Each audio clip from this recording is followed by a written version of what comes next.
नमस्कार, न्यूज 18 के digital platform पे आप मुझे देख रहे हैं और मैं हूं आपके साथ में अमनदीप।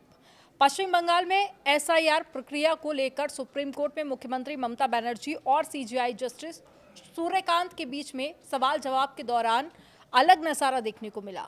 ममता की तरफ से कपिल सिब्बल से लेकर कई सीनियर एडवोकेट दलीलें दे रहे थे, लेकिन फिर भी सीएम ममता बनर्जी ने कुछ दलीलें रखने के लिए कोर्ट से मंजूरी मांगी और इसके बाद में कोर्ट रूम में जो भी हुआ वो बेहद दिलचस्प रहा।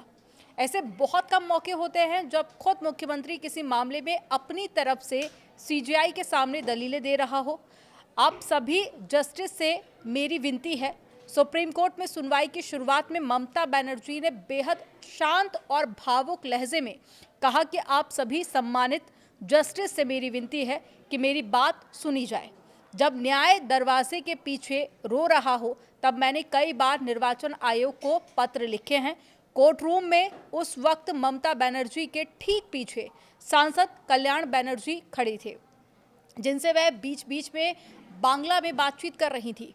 सीजेआई सूर्यकांत ने इसी बीच हस्तक्षेप किया। जैसे ही ममता बनर्जी विस्तार से अपनी बात रखने लगी, चीफ जस्टिस सूर्यकांत ने उन्हें टोकते हुए कहा कि पश्चिम बंगाल राज्य ने याचिका दायर की है। आपकी तरफ से देश के कुछ सर्वश्रेष्ठ वरिष्ठ अधिवक्ता यहाँ पर मौजूद हैं। वरिष्ठ अधिवक्ता कपिल सिब्बल और श्याम दीवान आपकी सभी दलीलें रख रहे हैं।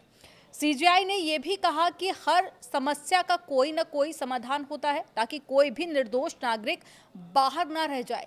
और इस पर ममता बनर्जी ने फिर आग्रह किया कि माननीय मुख्य न्यायाधीश महोदय, मैं कुछ तस्वीरें कोर्ट के सामने रखना चाहती हूँ।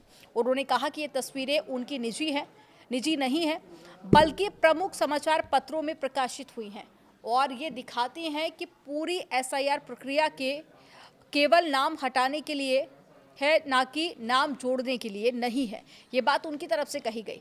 इसके बाद में ममता बनर्जी का लहजा काफ़ी ज़्यादा सख्त हो गया। उन्होंने सीधे आरोप लगाते हुए कहा कि पश्चिम बंगाल को जानबूझकर टारगेट किया जा रहा है। चुनाव के करीब एसआईआर के नाम पर वहां के लोगों को निशाना बनाया गया। उन्होंने दावा किया है कि इस प्रक्रिया से जुड़े मामलों में 100 से ज़्यादा लोगों की मौत हुई है। कई बीएलओ यानी कि बूथ लेवल ऑफिसर ने आत्महत्या कर ली है। उत्पीड़न का दोष चुनाव अधिकारियों पर डाला जा रहा है।